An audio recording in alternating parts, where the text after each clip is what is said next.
Good morning, you're Jaron Crane. And Mr. Crane has 23 DCCR 1082 charged with evading arrest or detention with the use of a vehicle. 23 DCCR 1406 charged with aggravated robbery. And 23 DCCR 2233 also charged with aggravated robbery. What is the announcement? Judge, we took over this case from Mr. Lewis and Let's see that. I think mid-November or something to that effect. So we'd asked for one resetting so I can meet with Mr. Crane and talk with him about the discovery and the allegations and discuss also with Ms. Malfino a potential resolution. Ms. Malfino? And Judge, if you recall, the co-defendant, Mr. St. Clair, in this case, we've gone back and forth. In light of new counsel now on board, I'd like to have the opportunity and ask the court's permission to revisit the issues that came up with Mr. Lewis to see where that puts me in the position with Mr. St. Clair, so I'm not in objection to any reset. So I'll do a normal reset, and I know that you are newer to the case, but the cases are very old. And so I'm going to kind of hold you to a little different standard on this one just because it's time for everybody to figure where we are on these. I also reached out over the holiday to Mr. West, reiterating a discovery compliance certificate, et cetera, and inviting him for the opportunity to maybe sit down and talk about that one last time in light of Mr. Bird's now being involved. Okay. And so I will do my best to try to wrap up. That would be about 7 or 8 cases. Sure. Okay, sounds good. We'll just do normal reset and see where we get. Stay in touch with Mr. Gertz. You'll need to visit with him once he gets everything he needs from the assistant district attorney before that next court date. All right, you're free to go. Good morning. You're Larry Fletcher? Yes, ma'am. And Mr. Fletcher has 3 cases. He has a motion to revoke his probation, and then 2 new cases, cause numbers 25 DCCR 0839, a manslaughter case, and 25 DCCR 0838, an aggravated assault with a deadly weapon. And what is the, we were here at one point, and he entered pleas of not true in the motion to revoke probation, and it was, I guess, kind of reset for sentencing. But with those new cases, what? Your Honor, with the court's permission, the state would like to proceed on the MTRP first. Judge Matt, if we're going to do that, I'd ask the court for 2 weeks.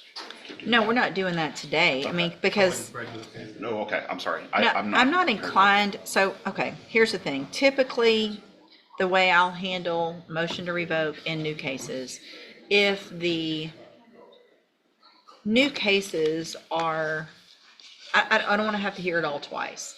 So if it's a new case and it's a witness or 2, that's one thing, especially if it's a lesser offense. With these types of offenses, would typically be more inclined to hold the motion while we take care of the other cases.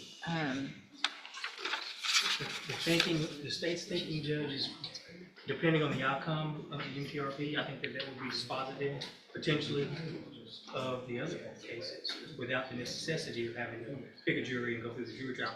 But that's just the state's preference to Right. understand the court's decision. No, and I'm not saying I'm opposed to it.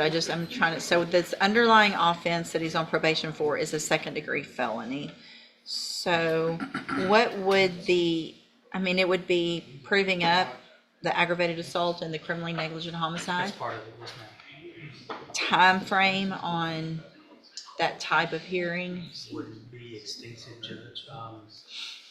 No more than a day. No more than a day. That's probably at the high end. Okay.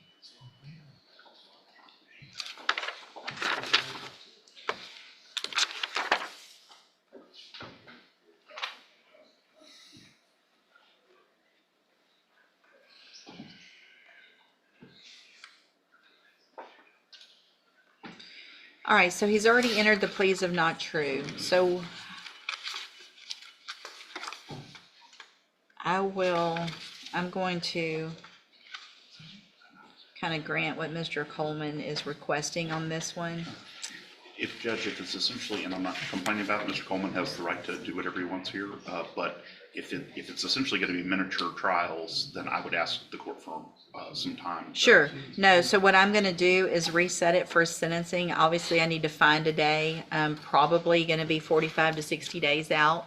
Obviously, I know that might be quick to get ready for a trial, but I think, you should already have We're working through the discovery. the discovery. Yes. Is there anything you're waiting on, anything that's pending, outstanding? Yeah, I'm not aware of it, but he's saying no, so then. my So answer would be no. because we're gonna do it this way, let's do about 60 days, and then we'll look and find a day on a week where we do not have a trial, and I'll give you guys at least a day. On those weeks, we can even have a little bit more, all right?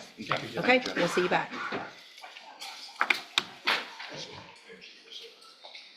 And I guess you can just make a note in the memo. Good morning, ma'am. You're Kelly McBride? Yes, ma'am. This is 25 DCCR 0044. Ms. McBride is charged with obstruction or retaliation. And Mr. Samuel, what is the announcement? Your Honor, we have something worked out, but I was just hired on, down the hall. I went down, we have something, we're gonna get that. So we're asking for one additional reset. Well, I believe we'll have it resolved. Okay, any And I issue? have no issue with that, Judge. We have made an offer to resolve the DWI down the hall, which then allows me to make the probation offer that I did make it. It should wrap it all up. So this will be the last reset. Make sure you stay in touch with Mr. Samuel. Take care of everything you need to down the hall. And then we'll get the case taken care of at the next court date. So I can put it on a plea docket. It'll be Yes. taken care of. All right, we'll Yes. reset it to a plea docket then. Thank you, Judge. Thank you. You're free to go, ma'am. Have a blessing. Thank you, you too.